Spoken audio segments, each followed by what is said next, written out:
Shalom.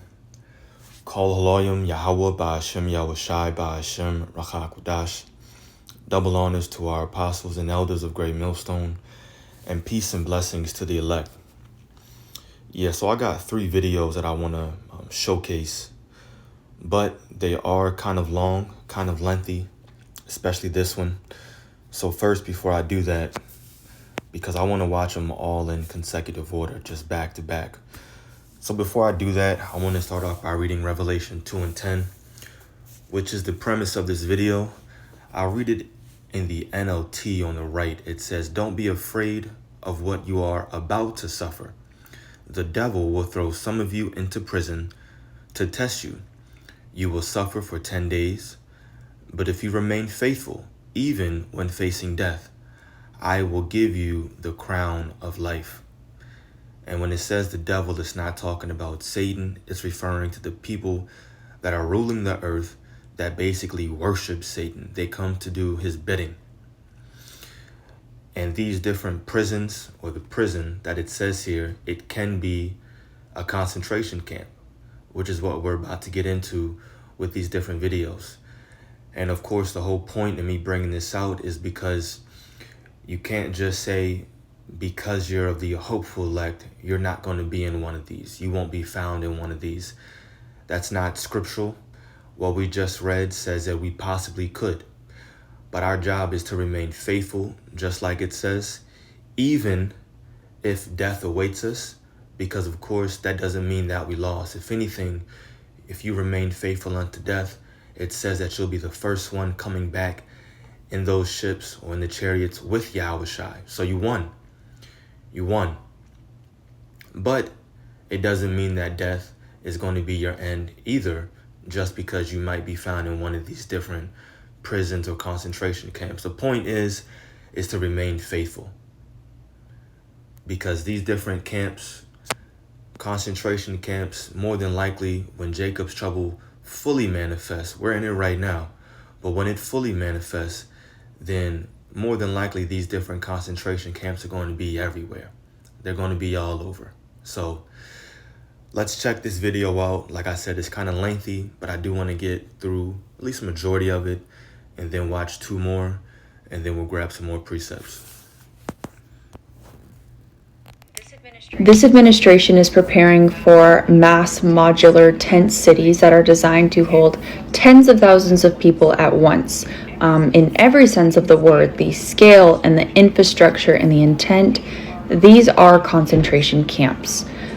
Essentially, DHS is using a $55 billion U.S. Navy logistics contract that is designed for military deployments to fund this infrastructure. The plans include modular tent cities, medical facilities, industrial kitchens, security infrastructure like guard towers, fencing, and hardened perimeters like walls, and on-site biohazard incineration. I do not fearmonger, but I'm going to say that the only reason for on-site incinerators is if the planners are expecting sustained medical treatment and injury and death at scale. These facilities are also going to be in largely remote and rural states, because this is where oversight and public scrutiny is the weakest. I know a lot of people already know about the warehouses. ICE has acquired large industrial warehouses across more than 24 communities that are able to hold tens of thousands of people at once. The combination of the two, the warehouses and these tent cities, shows us that they are not trying to manage a surge. These are permanent infrastructures that are going to be nationwide and meant for mass detention. The system already cannot keep people alive at its current scale. Last year was the deadliest year in ICE custody in decades. Instead of maybe slowing down and focusing on that, they are not only dramatically expanding detention, but they are also dismantling oversight. The Office for Civil Rights and Civil Liberties has been reduced to 9 people. These are the people who are in charge of investigating deaths and abuse inside of ICE custody. So we are seeing detention dramatically increase, a system that has already proven to be lethal, oversight collapsing, and permanent infrastructure that is being built in advance. We just need to look at history to see where this is headed. This administration... And so just like she said, it's a $50 billion, what did she say, military or Navy contract that's being used in order to fund these so-called tent cities, which are basically concentration camps. Like she said, this isn't some temporary thing that they're doing. It's a permanent structure that they're building. And if you really want to go into everything that she said, she put all her sources up there. You just got to go back and rewatch it because I'm not going to replay it. And you can find the article for yourself, I'm sure, of everything that she said. So this isn't some make-believe stuff, or this isn't something where they might be doing it or they're planning. Now they're getting ready to do it. They're putting the money into it. They're building these permanent so-called tent cities that can hold tens of thousands of people. So this is coming. And you got to put yourself in a position where if you're put inside of one of them, it could just be you and thousands of other people that you've never seen before, that you don't know. And you could be the only one in there that knows the name of the Lord. You got to remain faithful. That's your job. That's your only job. Remain faithful, continue to pray, and know and believe that the Lord is going to make sure that you're okay. And like we read, even unto death, remain faithful, no matter what your end may be. Let's go to the next one real quick. An ICE whistleblower claims detainees have been lying in their own feces, vomit, and urine without access to basic care in an overcrowded Baltimore detention. Yeah, I wanted to read or watch this one because she's, of course, explaining the conditions inside these different ICE detention centers right now, which are those so-called warehouses that the previous lady was talking about in her video. So let me rewind it. An ICE whistleblower claims detainees have been lying in their own feces, vomit, and urine without access to basic care in an overcrowded Baltimore detention center. The former employee at Baltimore's ICE detention facility is speaking out, having been fired after reporting severe overcrowding and inhumane conditions to their supervisor. They said that people were being held far beyond intended limits, crammed into cells, and some were lying in their own feces, vomit, or urine without access to showers, medical care, or basic hygiene. They compared the scene to pictures that they saw in elementary school of how they brought the slaves from Africa. Though the employees spoke with anonymity, fearing legal action from the government, assets have been shared with WSA 9, and one video has gone viral. The former employee also alleges that some detainees were put in a restraint chair that workers didn't know how to properly operate. They also said that women on their cycle were given diapers instead of sanitary products, but weren't given trash cans, so the rooms would supposedly fill up with the diapers. This is not the first time that people have raised concerns about the Baltimore ICE facility conditions. Representative April McLean Delaney, a Democrat from Maryland, toured the facility and called the conditions horrendous. A class action lawsuit was also filed against the facility in 2025. An ICE spokesperson has since denied the allegations of mistreatment and overcrowding and maintained that they are committed to the safety, health, and dignity of all individuals in custody. An ICE whistleblower. So it's straight up nasty up in there. Just nasty. It probably stinks. Got diapers everywhere from grown women on their joint. It's just disgusting. And even before she said it, the first time I watched this video, of course, I thought about, how could you not think about how we were brought over here to the Americas on those slave ships, and how, of course, you see the pictures and different video depictions of how we were stacked on top of each other, vomiting, spilling down to the person below you, just nasty. So you know how they're treating Jacob in there. Doesn't matter where you're from, northern tribe, southern tribe, they don't care. They just see us all as the same, just vile thugs and animals. So you know they're not treating Jake right up in there. Let's watch one more video, and then we'll grab some more precepts. A federal appeals court just ruled that ICE can hold people indefinitely without bond, even if they were arrested inside the U.S., not at the border. Yeah, so just follow the progress of these videos, though, because I played them in this specific order on purpose. First video showed that there's already ICE warehouses, and now they've taken all this money from a military contract, and they're going to be building permanent structures of what they call tent cities, which are concentration camps. Then an ICE whistleblower leaves ICE, comes out and talks about the conditions that people are inside of these different ICE warehouses. Now all of a sudden a federal court is saying, look, you can be held indefinitely, forever, in one of these different facilities. Yeah, so just like the scriptures say, these times are going to get worse. And this is the plague at the end of the day that's coming to this place. And it's not for us. It's for 2/3 of our people, and also the wicked, as things are going to, of the other nations, as things continue to get worse and worse. But I'm bringing it out because you got to put your mind into, you got to learn how to project your mind. These things are coming. There's going to be concentration camps everywhere. You could be found in one of these camps, in one of these buildings. So let's finish out this video real quick. A federal appeals court just ruled that ICE can hold people indefinitely without bond, even if they were arrested inside the US, not at the border.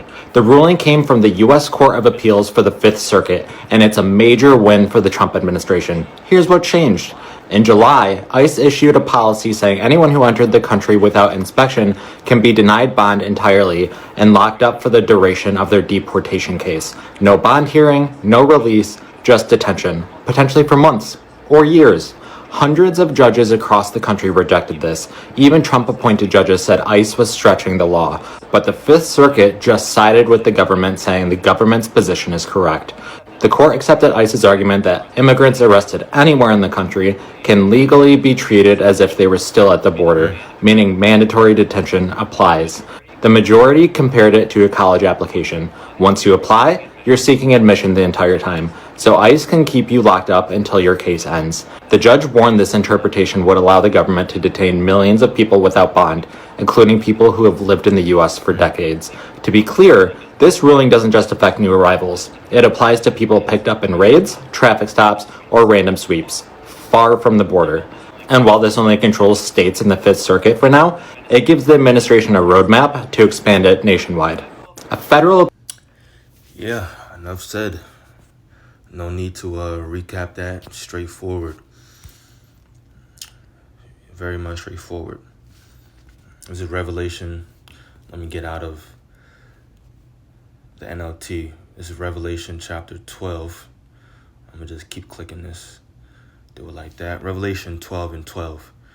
Because this time is upon us. It says, "Therefore rejoice, ye heavens, and ye that dwell in them. Woe to the inhabitants of the earth and of the sea, for the devil, once again, is come down unto you, having great wrath, because he knoweth that he hath but a short time." Now, we all know how Esau works. He creates the so-called chaos, and then all he wants to do is come in with his solution, which is his order out of chaos. You create the chaos or the problem, and then you bring the order, which is the solution. And what Esau is going to do is manufacture or engineer some kind of collapse of his society, also that he can bring in this new world order. I'm just going to say it out front, out straight. And that's what he wants to do. He wants everybody to be chipped. He wants full control. And how do you do it? Well, you make it seem as if you can't deny it anymore. Or you just put everybody in one concentrated location, like a concentration camp, and you say, look, you got to take this, or it's just off with your head. Something like that. By the way, you can't really deny it if you want to, because how else are you going to be able to buy groceries and eat? So he's going to put people in a situation where they feel like they need to take that thing. And he sees that his kingdom is fallen, so he's trying to hurry these things up. So don't be surprised if there's some kind of T attack. I'm just going to say that. And then, of course, things just never turn back from there. Concentration camps randomly just popping up month after month in urban areas, maybe cities. Who knows? Who really knows how it's going to go down? All we can do is just speculate. But we know that we're close based upon the signs that we've been given. And Esau, we know that this man, Esau, Edom, he wants to hurry things up because he wants his new world order to be here just as fast as we want the kingdom to be here. So he's striving against the Lord. He's trying to upset prophecies. But we know that's not going to take place. All he's going to do is continue fulfilling what the Lord has written for him to do. So these things will happen. These camps are going to be placed in major cities or urban areas, whatever they said. Get your mind prepared, because you, me, we could be in one of these different concentration camps. It's not unlikely, but that doesn't mean that the Lord isn't looking out for us. And with me bringing up, of course, this whole ordeal with the concentration camps, that's the biggest thing that I want to mention, is just the fact that we need to always remain faithful, no matter what, because it's just a time of testing. That's all it is.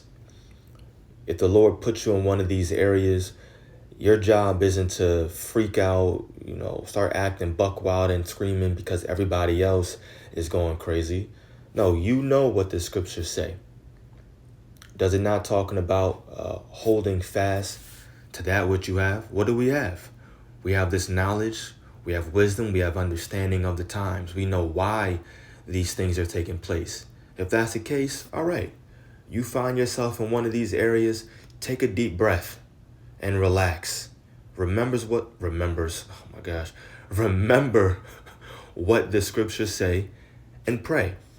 This is 1 Corinthians 10:13. There hath no temptation taken you, but such as is common to man. But God is faithful, who will not suffer you to be tempted above that ye are able, but will with the temptation also make a way to escape, that ye may be able to bear it. So you got to put on as the elect, like the scriptures say. You find yourself in one of these different prisons, concentration camps. All right, it's time to put your faith to the test. You've been going through all these things this entire time. The Lord has been looking out for you. What's the difference? What changes? Just because you in a concentration camp? Okay. That doesn't change anything to the Lord. He can still deliver you, just like he always has. And that needs to be your mindset. You got to be up in there. Okay, you know what? The Lord got me. I'm good, man. This is a little bit freaky. I'm a little bit nervous. I acknowledge my emotions and the way I'm feeling, but I know that's just the flesh. I'm straight, man. My spirit is strong. I'm praying to the Lord. I believe, I just know that he's going to make sure I'm good. And maybe you in there by yourself. You got family. You got to say, I know my family is good wherever they are. And in the midst of you praying, boom, next thing you know, you just caught up somewhere and the Lord brings a brother and you guys are in a safe place. I don't know, eating some steak somewhere. I don't know. But that needs to be your mindset. In the midst of you praying, you just got delivered. You don't know what happened, but now you're not at that facility anymore. That's the time that we're coming into. Miracles like that is what's going to be taking place when Jacob's trouble really fully breaks out and manifests here. And that's the kind of faith that you have to have. It's not impossible. Read the scriptures. Things like that happen all throughout. Anyway, I don't want to make this too long. Brought out 3-4 precepts already. Lord willing, this was edifying to the elect. Remember, just remain faithful. That's our job. Call Halayim Yahweh Ba'ashem Yahushai Ba'ashem Rakha Kudash. Shalom.